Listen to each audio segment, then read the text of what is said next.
Hey everybody, Ryan here, or M&R Productions, and today we're going to be taking a look at every LEGO Star Wars set released in the great year of 2011 and ranking them from worst to first. So we'll take a look at what sets were bad, what sets were alright, and what sets are goated. 2011. The year May the 4th minifigs were introduced and they were actually good. 2011 was also the first time we saw a LEGO Star Wars advent calendar featuring a exclusive Santa Yoda, which was pretty nice. You had some nice smaller builds, of course, being all micro scale. I don't find this advent calendar to be particularly great, but it is solid for what it was, being the first of its kind. I think for me personally, the worst set of the year has always been the 7877 Naboo Starfighter. It was a completely overpriced ripoff that was exclusive to Target, and at the time it retailed for $50. And imagine that adjusted for inflation today, with just 318 pieces. The build was relatively small for the price. I, as a 14-year-old fan of LEGO Star Wars, hated this set for the price of it. I felt like it was a complete sham. The Naboo Starfighter build wasn't terrible. It's actually a really solid build. Again, it was just the price of the thing that really threw me off. And then you had this weird kind of mechanics cart that I've just never enjoyed getting in LEGO Star Wars sets, even when I was really young. I just thought they were kind of dumb. Not something that ever really appealed to me. One of the positive aspects, I suppose, of this set is the little stand that it comes with. That's something you don't see on a lot of LEGO Star Wars sets. It's not like a display stand really by any stretch of the imagination, like it's just really simple,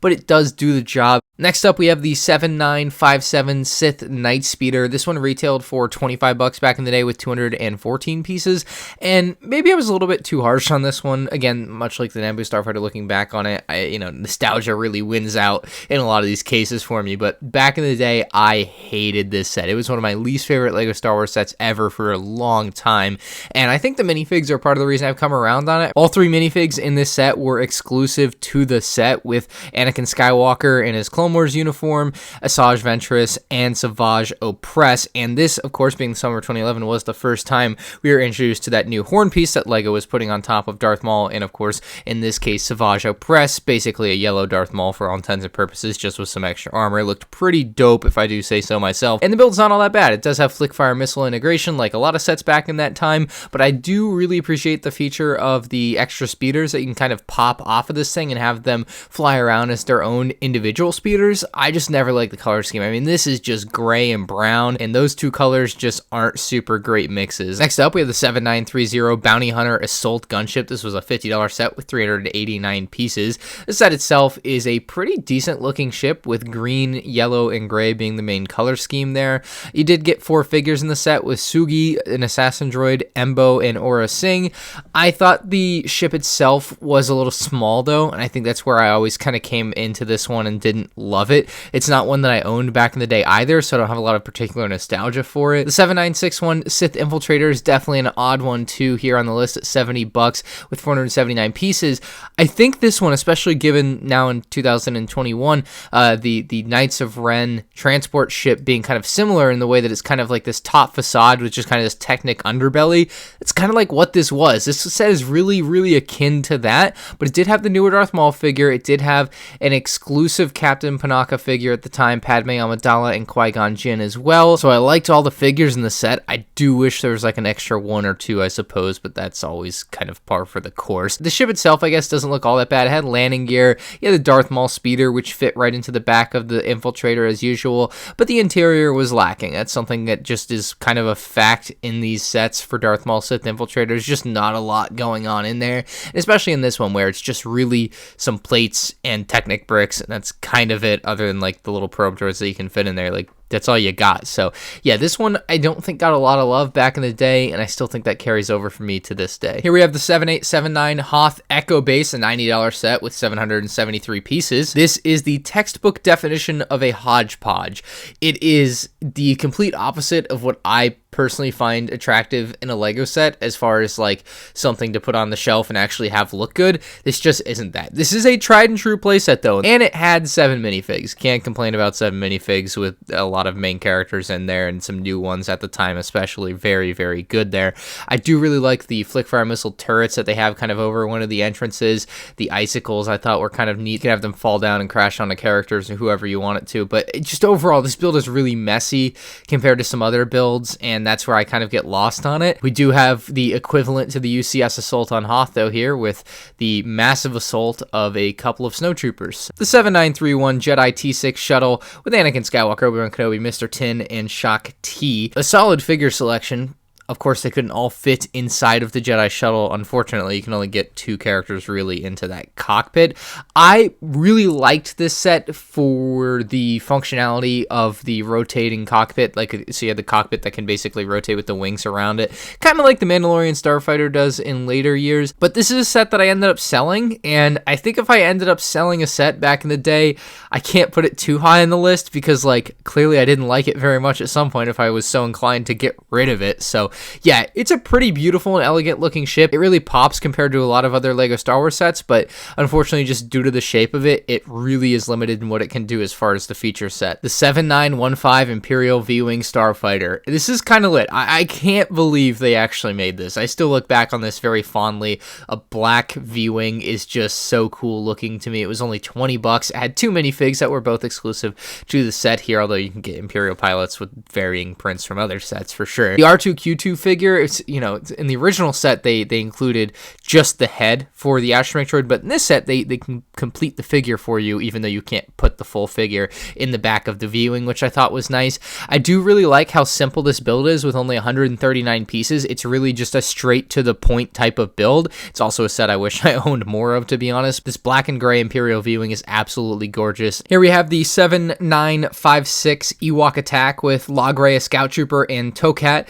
It was very neat for me at the time. I really liked the Scout Trooper speeder bike, and then of course the little tree that you had for the Ewoks was really feature packed for what it was in a $25 set. You had a rotating rock hurler, you had the ability to hide one of the Ewoks inside of basically the tree by opening it up. You had a built-in flick fire missile, which is kind of weird for a tree, but hey, at this point everything goes in a $25 playset for LEGO Star Wars. And then you also had what I kind of found it as a fun feature, but also kind of an annoying feature when I would move the set because they would always just fall out. But you did have a couple of logs that you could have roll out into the scenery to take out the speeder bike if you wanted to. So I thought this was a really fun playset for $25. It was incredibly feature packed. The $40 7869 Battle for Geonosis is one of my favorite sets from the year for sure. It included Luminara Unduli, Captain Rex, the Super Battle Droid with the newer at the time rocket arm, and a couple of regular old battle droids. Nothing hurting you there. I really loved the cannon in this set. I liked the little Technic piece at the front that you could spin and have the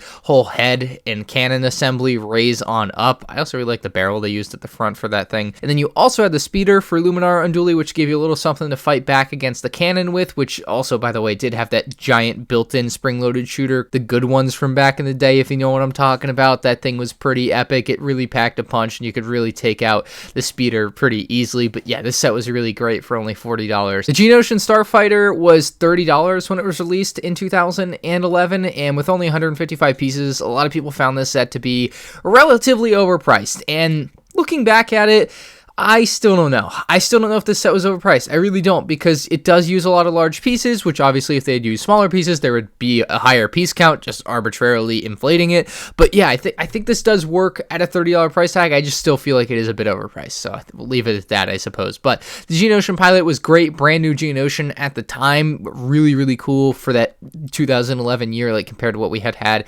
originally back in like 2000, 2003 for Geonosians. We also got Ki-Adi-Mundi, who was seen in this set for the first time ever. He's also holding his lightsaber upside down, which is kind of an interesting part of the box art. And you have Commander Cody in this set. No, not a Phase 2 Cody, nothing special, but a tried and true Clone Wars Cody figure. This was a really solid Geonosian Starfighter. I particularly remember playing around with this one a little bit, kind of at like the back end of my playing with LEGO years.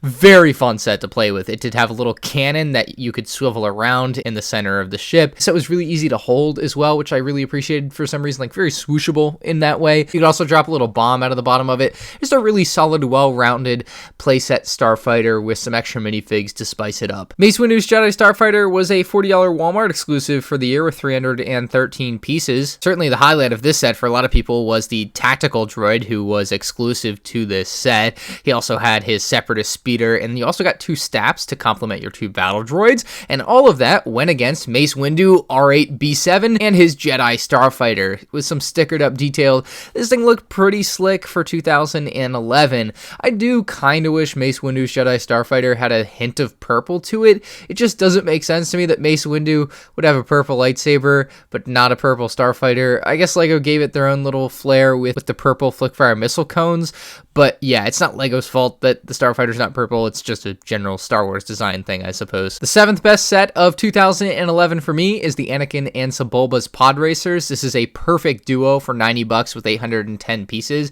You had 5 minifigures, 4 of which were exclusive in the set. The previous Pod Racers were pretty poor, to be fair, and these ones really improved upon that with really strong and big builds that use the clear Technic pieces to basically create the illusion that these things were actually floating in space, right? And you had these little stands that you had built into the set as well that allowed you to park your speeders, so to speak, and have them still look like they're being held together by nothing but the forces that hold your pod racers together. So I thought it was a very fun play on the pod racers, and obviously like little weapons built into Sebulba's pod racer were very cool. A great 2-in-1 playset, and one that I unfortunately don't foresee us getting again. Here we have the Battle of Naboo, a $25 241 piece set from the year. You got, I think, 8 battle droids in this set with a couple of battle droid pilots. And then, of course, at the time, brand new, like these were really poppin' figures at the time, I'll tell you. Jar Jar Binks and a Gungan soldier. Very hyped at the time. Like, I can't express that enough. I feel like these were very cool. Of course, the Gungan soldier I really liked for having the shield. I thought that was awesome to see. And then the actual like droid carrier in this set is a really solid build. You're able to fit a ton of battle droids onto it. I thought it was a bit odd the way you put the weapons on each individual stand. Like, it felt like they took up an obscene amount of space compared to how little space you could have otherwise fit them into, but overall it was fine, I suppose. I did like that you could detach it, and the skis underneath the carrier did allow you to move it along a little bit easier, which was pretty sweet. 5th best set of the year to me was the $120 1015 piece Republic Frigate with 5 minifigs being Yoda, a Commander Wolf, a Wolfpack Clone Trooper, Eth Koth, and Quinlan Voss. Quite a character selection there. And the Frigate was very sharp looking. The Frigate included a handle. It had plenty of play functionality with flickfire missiles on the front and the back. You could place figures and things. You had the escape pod or whatever located like underneath the front cockpit of the set. Interior detailing, the works. Like, this set was pretty dang complete. And it's also worth mentioning it had really solid landing gear. So yeah, this is a really nice, well-rounded, complete set with a really nice Republic gray and red color scheme. Number 4 for 2011 was the Mandalorian Battle Pack. This one's a pretty tried and true battle pack. It had 4 of the exact same Mandalorian minifigures, a beautiful Mandalorian speeder, and a solid turret. Can't go wrong with that. Into number 3 here, we have what at the time was $140 with 1,254 pieces, the Millennium Falcon. This was another pretty big improvement for the Millennium Falcon, going from the 2004 version to this in 2011. It just really solidly improved the set in pretty much every single way. Adding some flickfire missiles, I suppose, would be a downgrade for some, but a nice play feature for others. You had a great, well fleshed out interior with plenty of details that were iconic to the original trilogy. And this was just overall a pretty perfect Millennium Falcon for the time, and still probably the best one for some people, barring the UCS version. And at number 2 for 2011, I have the Clone Trooper Battle Pack from the year, which included a Bark Speeder as its main build. You had an ARF Trooper, an Eth Koth Trooper, and 2 Bomb Squad Troopers. Perhaps the most off-putting thing to me was the 2 Bomb Squad Troopers. I do wish we got like 2 ARF Troopers instead or something, but still, very sweet set for 2011 with great character selection, great speeder build, probably one of my favorite LEGO speeder builds for clone troopers ever, or just general troopers as well, because I guess they're speeders for Empire and whatnot. But yeah, this battle pack had a lot of repurchasability for me personally, and it ends up here at number 2 on the list. And don't forget to comment your favorite set of 2011 down in the comment section below, as we're about to talk about what I think was the best set of 2011, and that was the Super Star Destroyer. I think it's going to be a no-brainer for a lot of people as the best set of the year, but it included 5 minifigures being Admiral Piet, Bossk, Darth Vader, Dengar, and IG-88. You did have 3,152 pieces for $400, so this, of course, was a very expensive set for the time, still is. Of course, it's gone up a lot in value, I suppose, at this point. It did include a, I believe, technically scale version of an Imperial Star Destroyer, which was kind of neat to see, but the build itself is just absolutely massive, measuring over 4 feet long. This thing's huge. I've never actually built one or seen one in person, but I do look forward to the day I will actually build the one that I have. I just don't have the space for it here right now. But LEGO did a great job bringing this to life. Plus, they gave it some interior, and people love interior, so you can get all the figures in there and play around with them, just kind of like that scene in episode 5. Pretty great. I also love the engine work on this particular set. I think it looks really good, and they actually rounded the set off pretty well there. So overall, probably one of the best UCS sets ever, and there's a reason it's worth $1,000 brand new in the box today. So let me know again in the comments below what your favorite set of 2011 was for LEGO Star Wars. If you're new to the channel, make sure you guys subscribe, and you can check out other LEGO Worst to First videos on the end screen now.